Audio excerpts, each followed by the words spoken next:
Hi and hello everyone, அஸ்ஸலாமு அலைக்கும். Welcome to சிட்சா சமையல் தமிழ்.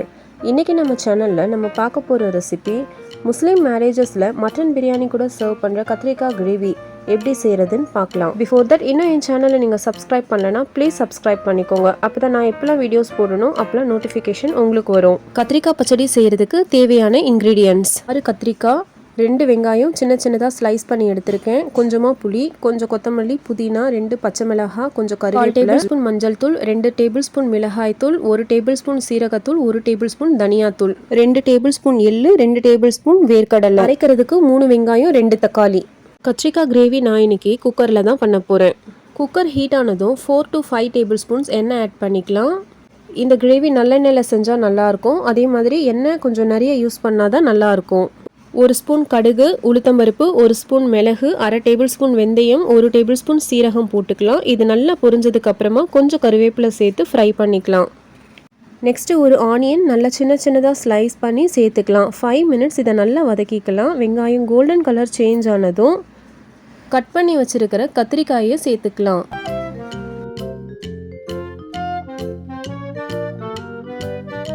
கத்திரிக்காவை சின்னதாக கட் பண்ணக்கூடாது, இந்த மாதிரி நீல வாக்கில் கட் பண்ணிக்கலாம். இந்த கத்திரிக்காய் நல்ல எண்ணெயில் ஃப்ரை ஆகட்டும்.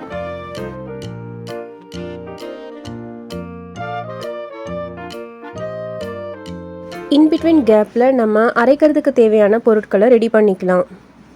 3 வெங்காயம், 2 நல்ல பழுத்த தக்காளி கட் பண்ணி எடுத்துக்கலாம். 2 டேபிள் ஸ்பூன் வேர்க்கடலை லேசாக வறுத்துட்டு ஒரு பிளேட்டுக்கு சேஞ்ச் பண்ணி வச்சிடலாம். இது நல்லா ஆறினதுக்கு அப்புறமா தோலெல்லாம் எடுத்துட்டு கம்ப்ளீட்டாக க்ளீன் பண்ணி வச்சிடலாம். 2 டேபிள் ஸ்பூன் எள் எடுத்துக்கலாம். எள் ரோஸ்ட் ஆகும்போது டப்புன்னு வெடிக்கும். ஸோ ஒரு பிளேட் வச்சு நான் க்ளோஸ் பண்ணிக்கிறேன். எள் ஜஸ்ட் 30 செகண்ட்ஸில் ரோஸ்ட் ஆகிடும். உடனே பிளேட்டை ஓப்பன் பண்ணிடலாம். இப்போ இந்த எள்ளு வேர்க்கடலை இது ரெண்டையுமே நம்ம கட் பண்ணி வச்சுருக்க வெங்காயம் தக்காளியோடு சேர்த்து நல்ல ஃபைன் பேஸ்ட்டாக கிரைண்ட் பண்ணி எடுத்துக்கலாம். அரைச்ச இந்த வெங்காயம் தக்காளி பேஸ்ட்டை குக்கரில் ஆட் பண்ணிவிட்டு நல்லா ஒரு தடவை மிக்ஸ் பண்ணி விட்டுடலாம்.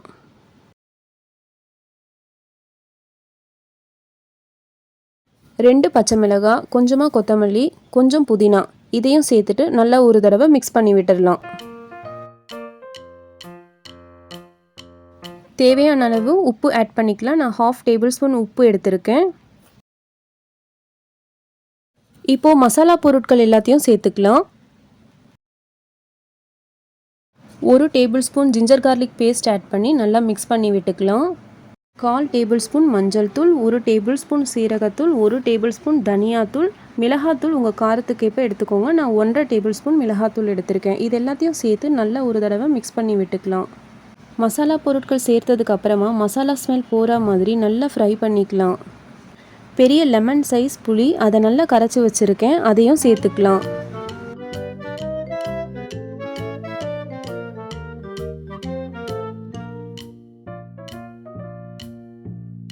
அண்ட் ஃபைனலாக 2 டேபிள் ஸ்பூன் ஆயில் ஆட் பண்ணிவிட்டு தேவையான அளவு தண்ணி, நான் 1/2 கிளாஸ் தண்ணி மட்டும் ஆட் பண்ணிவிட்டு கொஞ்சமாக கொத்தமல்லி சேர்த்து குக்கரை க்ளோஸ் பண்ணி வச்சிடலாம்.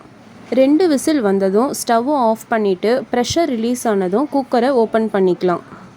அவ்வளோதான், பிரியாணிக்கு ஏற்ற கத்திரிக்காய் கிரேவி ரெடி ஆயிடுச்சு. வாவ், எண்ணெய் நல்லா பிரிஞ்சு பார்க்கவே சூப்பராக கிரேவி கன்சிஸ்டன்சியில் பர்ஃபெக்டாக இருக்குது. இப்போ நம்ம ஸ்டவ்வை திரும்ப ஆன் பண்ணி கிரேவியை ட்ரை பண்ண வைக்க வேண்டிய அவசியமே இல்லை, அப்படியே சர்வ் பண்ணிடலாம். இதை பேன்லேயும் பண்ணலாம், பட் குக்கரில் பண்ணும்போது ஈஸியாகவும் இருக்கும், டேஸ்டியாகவும் இருக்கும். இது வரைக்கும் நீங்கள் குக்கரில் ட்ரை பண்ணலன்னா கண்டிப்பாக ட்ரை பண்ணி பாருங்கள், அவ்வளோ அருமையாக இருக்கும். உங்கள் எல்லாருக்குமே ரொம்ப பிடிக்கும். ஒரு தடவை ட்ரை பண்ணி பாருங்கள். உங்கள் ஃபீட்பேக்கை என் கூட ஷேர் பண்ணுங்கள்.